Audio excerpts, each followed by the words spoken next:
Hey everyone, it's Matt with Flyin Miata. Welcome back to another FM live episode, and today we're going to be talking about air oil separators, what they do, and why you should have them. We did get a lot of questions on this, so I'll do a brief description on the two items that we have here, and then answer your questions that we previously got. And if I didn't answer your question at that time, please feel free to put that in the comments below, and we'll either get to that live or at a later date. So, air oil separators, what do? They simply remove oil particles from the air. They can do this in a few different ways. They'll use a media, such as a stainless media.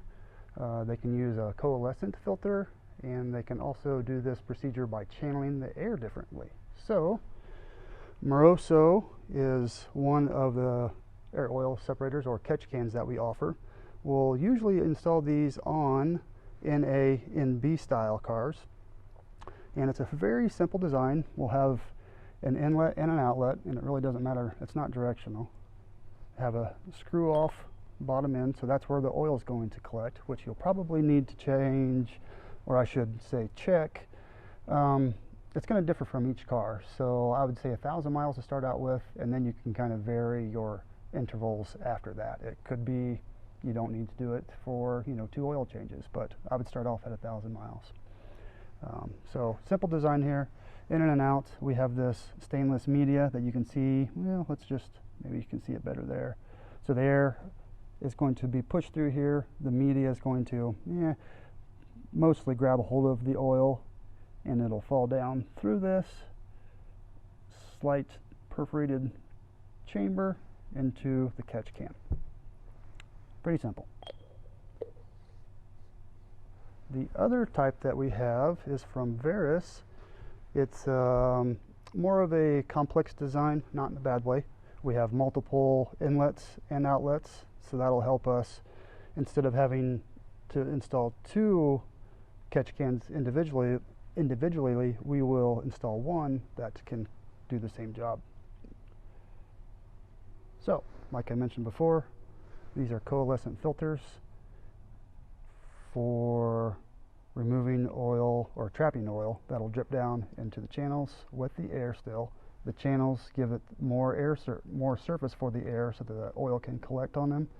And then down in this area, you can see it's similar to the same media that the Moroso can has before it comes back out into your engine. Both systems have a drain. This is going to be the Verus drain. You can do an 1/8 inch MPT, I believe. It looks like 1/8 inch to drain this into a suitable can. And with this system, if I put it back correctly, I'll show you more detail on the car, but this is going to be the PCV system on the car, and it has a PCV valve already integrated into the system, which is going to be more suitable for turbo cars than the factory naturally aspirated one. So let's go over here to Bob first, and you can see a little bit of the install.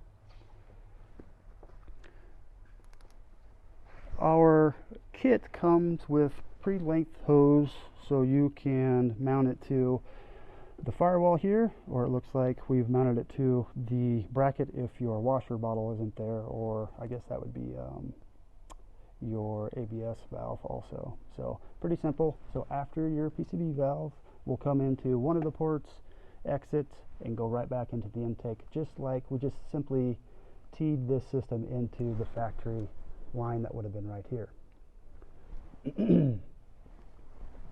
No hose clamps really are needed. It's a very tight fit on the barbs itself there. So,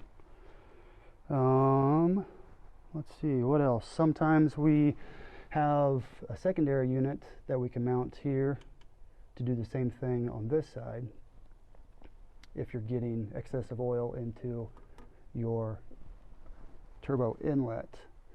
With these silicone hoses, with most boost or turbo kits, silicone hoses, they don't really like much oil at all in them. They'll start to swell and degrade. So this is why, one of the important reasons why we need to keep the oil out of the intake track as much as possible. The next car, Andy, our ND, is sporting the Verus system, PCV system, just like was on Bob. we're going to tee into that, and what you don't see is it coming off of the engine block and interchanging into, or teeing into the intake track. It's all behind this intake here. The instructions show this much better detail, so there's no confusion. From the valve cover, similar to our NA, and then this, if it's a turbo application, you'll see it goes into the throttle, the inlet there, to the turbo inlet. If it was naturally aspirated, Verus has a nice sound to delete adapter right around this area where this hose will come into that, so it can discharge the non-oil air back into your intake track. So that seemed to be pretty quick. So I guess we're going to go to the questions now, which are hiding behind the camera guy. I didn't plan that one out very well, sorry. Okay, why don't you offer Moroso style catch cans for the ND? We only offer the Verus AOS. Simply because it's a multi-port design, so that we don't have to have two catch cans on the intake track like I mentioned on the NA. Also, it's a very nice compact system there. If you have multiple cans, you simply have to find more real estate to hook those cans up to. So it's a nice design. On the direct injection engines, I should mention that it's really important that we do get the oil out of the air, because unlike the older generations, there is no gas air mixture hitting the back of the valves to clean them off. And this is not just a Mazda situation. Any direct injection car has potentially excessive buildup on the back of the valves, which isn't great. So there's another good reason for an air oil separator. Options for catch cans and oil breathing when a car is running ITBs and there's no vacuum with ITBs. That was the question, sorry. If you're running ITBs, there's really not much of an area to put a return back into the intake system. So instead of having a closed system, which I would call this, you're going to have an open system. It would have one port only, and then a nice large filter up here, so that you still are able to breathe to the atmosphere, the engine to breathe to the atmosphere. More detail, the crankcase. We don't want to plug off any ventilation issues in the crank, or it'll start pushing seals out. You'll be burning more. These types of situations. Why do some catch cans have single ports and others have multiple ports? Simply put, different applications. Single would be for vent to atmosphere. A double or multiple would be for different applications that's on a closed system. Let's see, why do I need them? I mentioned that earlier. And why don't they come as an OE equipment if they're that necessary? It's a very good question. I think they don't offer them as an OE is simply because the design, not saying the manufacturers can't figure out this, obviously they're very smart, but with both of these, you manually have to drain them. If you don't drain them, you can have oil come out into your intake track and then therefore go into your head, cause a lot of smoke. I don't think it would hydrolock anything because it wouldn't be that excessive, but smoke, foul a plug, take out some sensors, possibly take out a cat. So you definitely want to make sure your intervals are close enough that you get these drained off.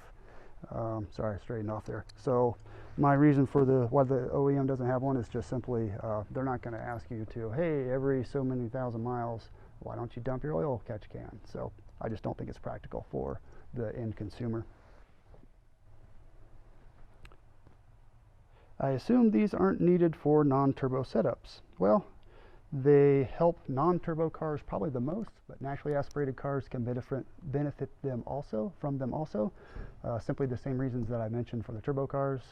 We do put these on all of our LS3 builds. It just kind of depends on the build of the car, the design. If you're pushing a little bit more oil, a little bit of blow-by on a naturally aspirated car, you'll have that oil residue in your intake track also. So, what are the interval changes for these? I answered those earlier. Do you need to clean them every oil change? Simply depends on your car and what you figured out on the consumption of your car. Is it possible to overflow into the intake manifold? Well, yes it is. Could this damage your engine? Yes it will, by the reasons I explained earlier. In a Miata 1.8 with an FM2 kit, he has a catch can on the right side and he wants one on the left. Is this enough just on the right? It simply depends on the engine. Some engines blow by more, so if you're getting oil into the inlet of the turbo, then it's time to put an additional can on that side from the valve cover to the inlet, or if you want to be fancy, you can buy one piece and run multiple hoses to do the same job. This is not specific for the Indy. All right, that is all of my questions. Mike, do we have any questions that came up? Excellent. Well, hopefully I was straightforward enough. If you do have any more questions that I didn't get, please put them in the tabs below and we'll get to them offline. Next Thursday at 2 o'clock, please join us again. Just kidding. Just kidding. That seems to be a very important day for, well, not a bird. So let's hit Wednesday at 2 o'clock. Sounds better. Thank you. Have a good day.